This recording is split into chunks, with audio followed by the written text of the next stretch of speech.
So over here you can see that I have a note, and then let's see how we can work around with the alignment and indentation now.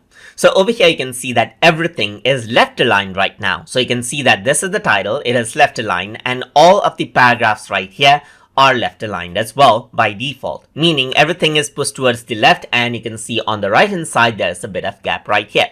Let me just select let's say all of these paragraphs right here. That is only 3 of the paragraphs, and then I'm going to go around and select the title as well, just like this. So over here, to adjust out the alignment, you can go around onto the top where it says alignment, and here you can see that this is the left alignment. If I were to go around and select center alignment, then everything comes to the center, as you can see, just like this. So the title is in center. You can see that the text right here, it is balanced towards the center right here.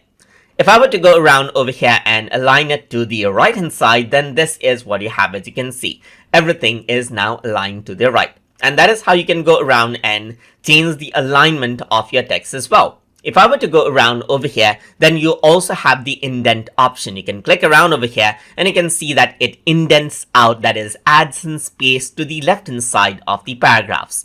If I were to go around and click right here, then what happens is that it just decreases the indentation one by one.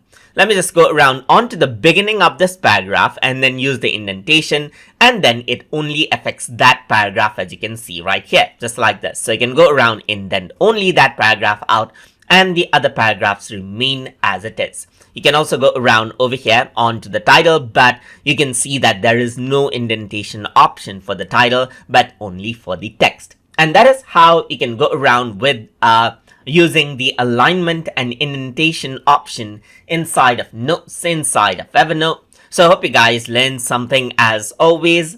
And as always, please like, comment, share, and subscribe.